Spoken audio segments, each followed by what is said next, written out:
ವಯಸ್ಸು 49 ಆದರೂ ಶಿಲ್ಪಾ ಶೆಟ್ಟಿ ಈಗಲೂ 25ರ ಯುವತಿಯಂತೆ ಕಾಣುತ್ತಾರೆ. ಅವರ ತ್ವಚೆ ಕೂಡ ಬಹಳ ಆರೋಗ್ಯಕರವಾಗಿದೆ.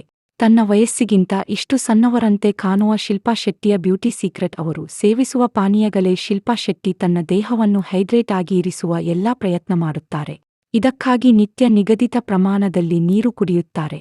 ಇದರಿಂದಲೇ ಅವರ ತ್ವಚೆ ಅಷ್ಟು ಕಾಂತಿಯುಕ್ತವಾಗಿದೆಯಂತೆ. ದೇಹವನ್ನು ನಿರ್ವಿಷಗೊಳಿಸಲು ಇವರು ತನ್ನ ದಿನವನ್ನು ನೆಲ್ಲಿಕಾಯಿ ಜ್ಯೂಸ್ನೊಂದಿಗೆ ಆರಂಭ ಮಾಡುತ್ತಾರೆ. ಇದರಿಂದ ದೇಹದ ಕಲ್ಮಶ ಹೊರ ಹಾಕಲು ಸಹಾಯವಾಗುತ್ತದೆ. ಇವರು ಎಲ್ಲೇ ಇದ್ದರೂ ನಿತ್ಯ ಎಳನೀರು ಕುಡಿಯುವುದನ್ನು ಮಾತ್ರ ಮರೆಯುವುದಿಲ್ಲವಂತೆ. ಮನೆಯಿಂದ ಹೊರ ಹೋಗುವ ಮುನ್ನ ಸನ್ಸ್ಕ್ರೀನ್ ಹಾಕುವುದನ್ನು ಕೂಡ ಶಿಲ್ಪಾ ಮರೆಯುವುದಿಲ್ಲ. ಇದು ಮುಖದ ಮೇಲೆ ಸುಕ್ಕು ಮೂಡದಂತೆ ತಡೆಯುತ್ತದೆ. ಮಲಗುವ ಮುನ್ನ ಮೇಕಪ್ ತೆಗೆದೇ ಮಲಗುತ್ತಾರೆ. ಮಾತ್ರವಲ್ಲ, ಮುಖ ತೊಳೆಯಲು ಸಾಬೂನು ಫೇಸ್ ವಾಶ್ಗಳ ಬದಲು ನೈಸರ್ಗಿಕ ವಸ್ತುಗಳನ್ನೇ ಬಳಸುತ್ತಾರೆಯಂತೆ. ವಿಡಿಯೋ ಇಷ್ಟ ಆಗಿದ್ರೆ ಪ್ಲೀಸ್ ಲೈಕ್ ಮಾಡಿ, ಶೇರ್ ಮಾಡಿ.